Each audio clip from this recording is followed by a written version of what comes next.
तो बहुत बहुत स्वागत है मेरे देश के जितने भी Indian coast guard assistant commandant के बच्चे हैं। ऑब्वियसली रिटन एग्जाम क्लियर करने के बाद आप क्रमशः अपनी पीएसबी और एफएसबी को फेस करने के लिए जा रहे हैं, बट उसी कड़ी में सबसे पहले आपको अपनी पीएसबी से गुजरना होगा, जिसे आप कहते हैं preliminary selection board. That mean आप प्रीलिम सिलेक्शन बोर्ड भी इसे कह सकते हैं।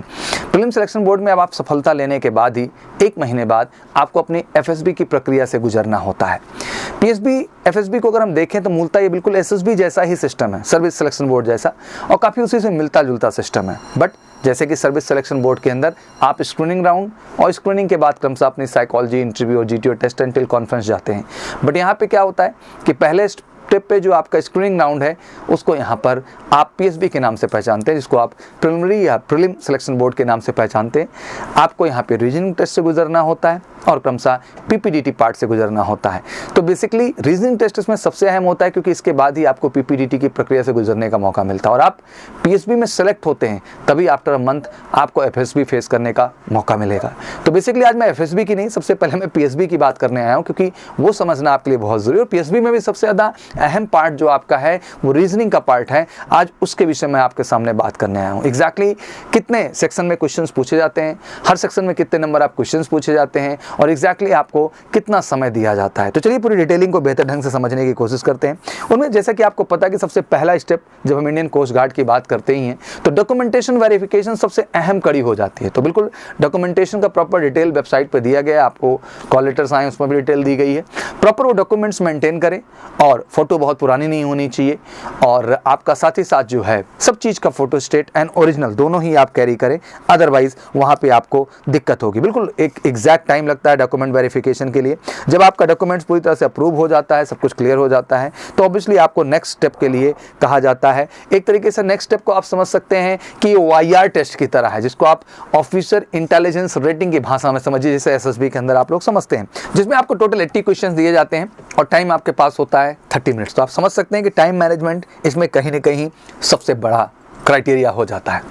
क्वेश्चंस होते हैं, क्वेश्चंस के साथ आपके पास ऑप्शन होते हैं, 5 to 6 ऑप्शन होते हैं, जिसमें आपको राइट ऑप्शन चुनना होता है। टोटल 7 राउंड होते हैं, हर राउंड में आपके 10 क्वेश्चंस होते हैं। तो फर्स्ट राउंड या first section, second section, third second, fourth, fifth and six तक तो आपके 10 क्वेश्चन होते हैं, मतलब 60 क्वेश्चन होते हैं।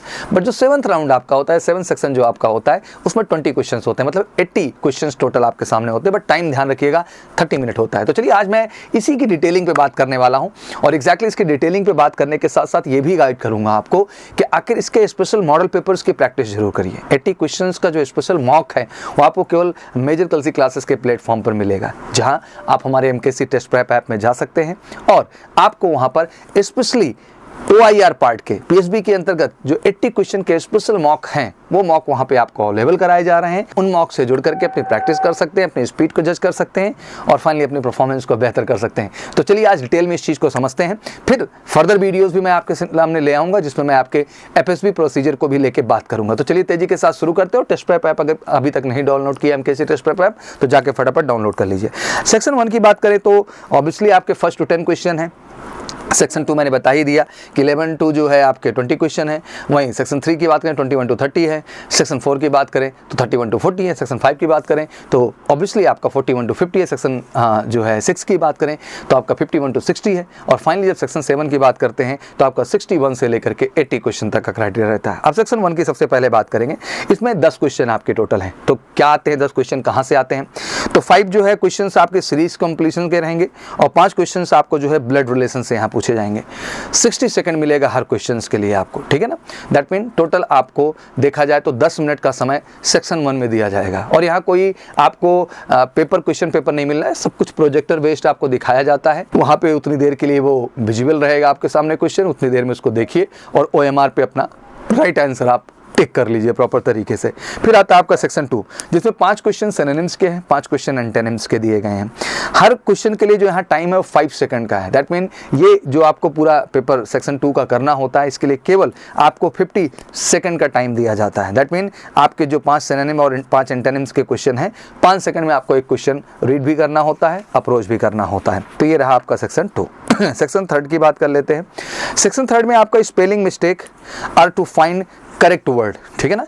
स्पेलिंग मिस्टेक और करेक्ट वर्ड को फाइंड करने के लिए 10 क्वेश्चन दिए जाते हैं, हर क्वेश्चन के लिए 8 सेकंड मिलता है, मतलब 80 सेकंड का टाइम आपके सेक्शन 3 के लिए मिल गया, ठीक है ना। फिर बढ़ते हैं इन सेक्शन 4, इसमें मेमोरी टेस्ट आपका होता है। मेमोरी टेस्ट में क्या करते हैं लोग, in this number or word shown to you, फिर नेक्स्ट 4 सेकंड का ऑप्शन आपको शो किया जाता है कि जो नंबर देखे थे वो आप ट्रैक कर पा रहे हैं कि नहीं, मैच कर पा रहे हैं कि नहीं कर रहे हैं। तो एक तरीके से मेमोरी का है, 10 जो है क्वेश्चन है, 8 सेकंड का यहाँ भी समय मिलता है, तो 80 सेकंड के अंदर आपका सेक्शन 4 भी हो जाता है जो कि मेमोरी बेस्ड है। सेक्शन 5 की बात करें, question how many word can be form using alphabet and given word. ध्यान रखिएगा, ये हमेशा पूछा जाता है कि जो अल्फाबेट है या गिवन वर्ड है उससे कितने वर्ड बनाए जा सकते हैं। इसकी सबकी टेक्निक होती है प्रॉपर, जो कांस्टेंट ट्रेंड्स आपको वहां दिए जाते हैं उनके आधार पर आप कितना बना सकते हैं। 10 question are given with 60 second for each question, यहाँ भी आपको 10 मिनट का समय मिलता है सेक्शन 5 की जब आप बात कर रहे हैं। तो इसकी भी प्रॉपर ट्रिक होती है, टेक्निक होती है। जब आप मेजर कलसी क्लासेस के प्लेटफॉर्म से जुड़ते हैं, हम ऑनलाइन भी पीएसबी और एफएसबी की क्लासेस देते हैं बच्चा, तो आप एमकेसी लर्निंग ऐप के माध्यम से, मान लीजिए आप ऑफलाइन नहीं आ पा रहे हैं, आ जाएं तो बेटर है, नहीं आ पा रहे हैं तो कोई दिक्कत नहीं है,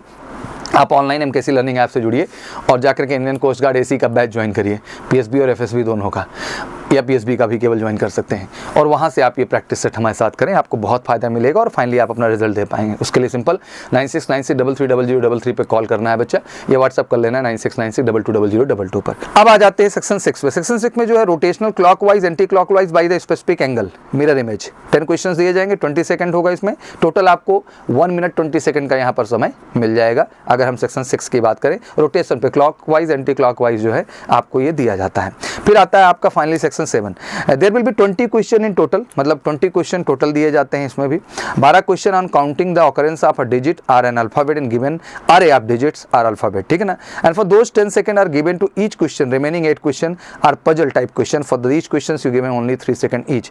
तो बाकी जो है 12 के अलावा जो 8 क्वेश्चन होते हैं उनके लिए समय जो मिलता है 3 सेकंड मिलता है, और पजल से रिलेटेड रहते हैं, बड़ी तेजी से सॉल्व करेंगे अगर आपका कॉन्फिडेंस के लिए पूरा मेंटेन है। तो इसके लिए 2 मिनट 24 सेकंड मिल गया। अगर टोटल आप 7 सेक्शन का टाइम जोड़ेंगे तो टाइम तो 30 मिनट ही निकलेगा और क्वेश्चन आपके नंबर आप 80 हो जाते हैं। Tips, important to circle correct the option in OMR sheet, मतलब जो भी करो करेक्ट ऑप्शन ही ओएमआर पे जाइए। This test is all about how quickly you think and respond, कितना तेज आप सोचते हैं, रिस्पॉन्स करते हैं। Hence such less time given, time तो बहुत कम है। The questions are not repeated, so if you miss a question and forget to see the option it's gone and never coming back, मतलब जब क्वेश्चन सामने है तो पहला ध्यान वहीं जाना चाहिए, अपने ओएमआर पे नहीं होना चाहिए, जिससे कि आप उसको प्रॉपर ढंग से ऑब्जर्व कर सकें, जज कर सकें और तब जाके ओएमआर पे आप राइट आंसर को फिल करें। तो फाइनली लास्ट टाइम पे मैं यही कहना चाहूँगा कि पीएसबी के अंतर्गत सबसे पहला और सबसे अहम टेस्ट ओआईआर ही है, यही आपको आगे पीपीडीटी में भी लेके बढ़ेगा जो कि पीएसबी का ही हिस्सा है, और ताकि फाइनली आपको एफएसबी की डेट मिलेगी। पीपीडीटी सिंपल है, आपको एक हेजी पिक्चर दिखना है, स्टोरी राइटिंग करना, नरेशन डिस्कशन है, बट मेन आपका ओआईआर है जिसकी आज मैं डिटेलिंग में आपके सामने बात कर रहा था। हाँ, इसके सपोर्ट के लिए मैंने जैसे कहा कि दोनों ही ऑप्शन है, टेस्ट प्रेप ऐप से जुड़ करके आप एमकेसी जो है टेस्ट प्रेप ऐप पे जाइए, आईसीजीएसी का आप मॉक ज्वाइन कर सकते हैं ओआईआर का 80 क्वेश्चंस का, या फिर आप जो है एमकेसी लर्निंग ऐप से जुड़िए और प्रॉपर हमारे यहाँ ओआईआर की और पीपीडीटी के स्पेशल क्लासेस लीजिए। One of the expert teacher पढ़ाएंगे, बिल्कुल आपको कॉन्फिडेंट कर देंगे, कोई दिक्कत की बात नहीं है, और फाइनली आप अपने पीएसबी में अपनी सफलता को सुनिश्चित कर पाएंगे। तो मैं यही कहना चाहूँगा, उठाइए फ़ोन, करिए कॉल हमें 9696330033 पर और जुड़िए हमारे ऑनलाइन प्लेटफॉर्म से एक बेहतर और परफेक्ट प्रिपरेशन के लिए, जो आपको फाइनली इंडियन कोस्ट गार्ड के पीएसबी में भी सफलता दिलाएगी और आगे चल के एफएसबी में आप सफलता पाएंगे। फिर से एक बार मेरी तरफ से बहुत बहुत शुभकामनाएं। वेलकम एमकेसी, जुड़िए और अच्छे से तैयारी करके सफलता तय करिए। जय हिंद, जय भारत।